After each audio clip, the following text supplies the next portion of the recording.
Atlante, bonjour. Bonjour.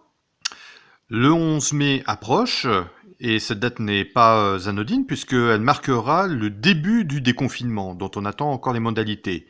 Se pose alors cette question stratégique, avez-vous votre masque? Oui, j'ai mon masque. J'ai mon masque minable et pathétique que je me suis taillé dans un vieux legging. Donc voilà. Donc j'ai mon masque de française. Donc je me suis auto-équipée.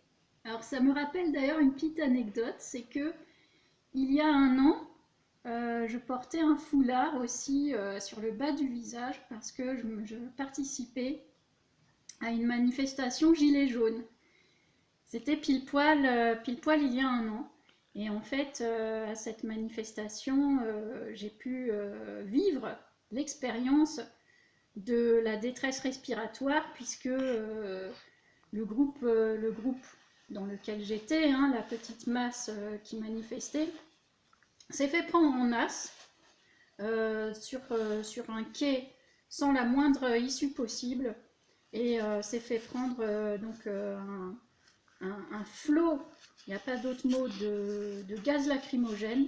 Il y en a même un qui est tombé sur mon épaule pour dire que ça ne respectait pas du tout les distances requises.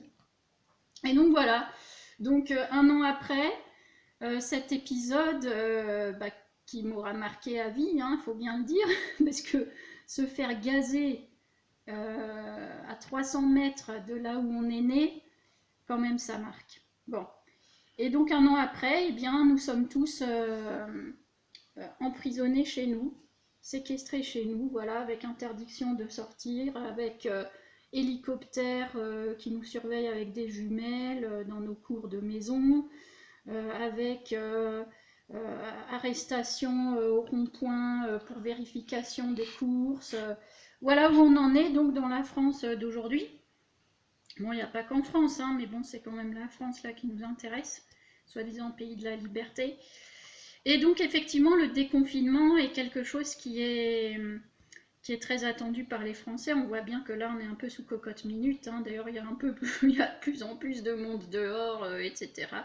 Et bon, je ne dis rien là-dessus. Pour moi, malgré tout, il faudrait, comme vous le savez, s'auto-confiner, c'est-à-dire prendre l'initiative soi-même, un peu comme l'ont fait les Portugais d'ailleurs. Parce qu'en l'absence effectivement de thérapeutique face à ce nouveau virus, et en l'absence pour l'instant de vaccin, on ne sait pas du tout comment on peut réagir si on l'attrape.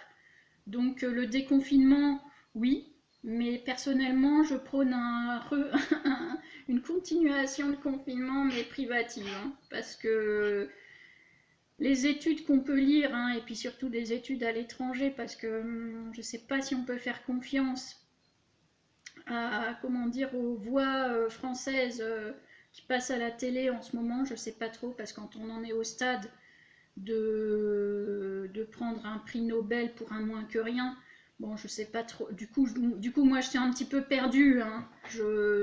Moi, je pensais que les prix scientifiques avaient une valeur. Bon, a priori, là, on me dit que voilà, un grand professeur émérite, prix Nobel, bah, finalement, c'est une petite crotte. Bon, voilà.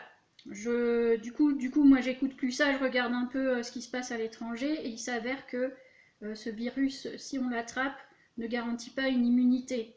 Donc, pour l'instant, le virus est là, il est très dangereux, je pense. Enfin, je ne sais pas, mais au cas où, je pense qu'il faut se confiner. Donc, le déconfinement, par contre, bon, a signé encore une fois un des, comment dire, une des preuves de déconfiture de ce gouvernement, puisqu'on a deux voix dissonantes, Macron d'un côté, Édouard Philippe de l'autre. Je pense de plus en plus que Édouard Philippe est en lice pour être notre prochain président, parce que bon, les Français vont considérer que peut-être il est plus sérieux, il a sa tête un peu de premier de la classe, même si pour moi il ressemble un peu au personnage double face là, de Batman avec sa barbe.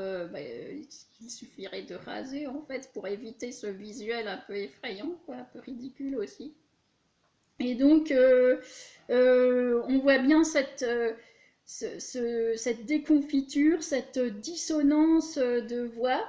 Et puis au final, ben, en même temps, dans toute sa splendeur, parce que d'un côté, en même temps, donc, le 11 mai, c'est une date, mais attention, c'est pas une date butoir, c'est une date objective, c'est pas sûr qu'on déconfine, mais si, maintenant, c'est quand même sûr parce que les Français l'attendent, mais par contre, on ne sait pas s'il faut rendre le port de masque obligatoire, mais on sait que le virus se transmet surtout par gouttelettes et que maintenant, il reste suspendu dans l'air, etc.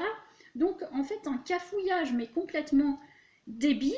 Et je me suis dit, cette histoire de masque, en fait, quand il y a tout le monde, même les gens habituellement de mauvaise foi, disent qu'il faut porter un masque et que si tout le monde portait un masque, en fait, il n'y aurait pas de transmission de gouttelettes. Et en fait, je me suis posé la question, mais pourquoi le gouvernement français, donc non seulement a interdit la vente de masques, a prétendu commander des masques alors qu'en fait il ne l'a pas fait, il l'a fait beaucoup plus tard. Maintenant, a dit aux maires, bah, démerdez-vous, livrez des masques à vos administrés, et puis voilà, comme ça, on n'a qu'à relocaliser, alors que d'un autre côté, ils centralisent tout.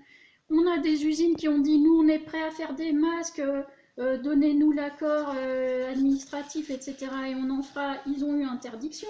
En même temps, il y a des bénévoles qui en font, qui maintenant veulent une habilitation d'État selon une technique de fait accompli, mais surtout parce qu'ils ne sont ils ont beau être dans l'initiative privée, mais ils veulent toujours et encore de l'argent d'État, on est bien en France, etc. En fait, je me suis dit, mais pourquoi tout ce bins autour des masques?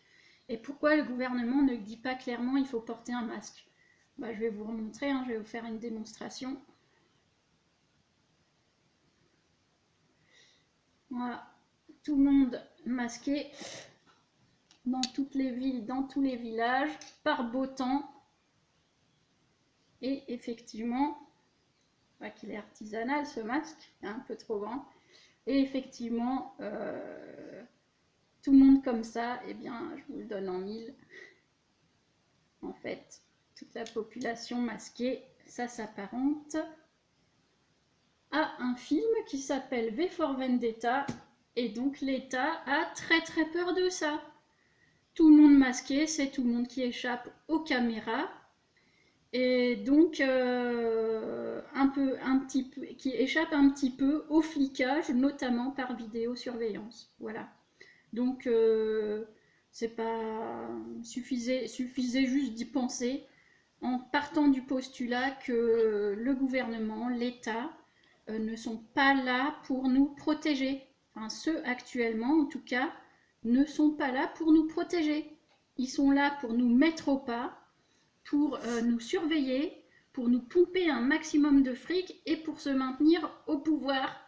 Je rappelle, les tyrannies, les dictatures, parmi les pires que nous ayons connues, ont moins de 100 ans.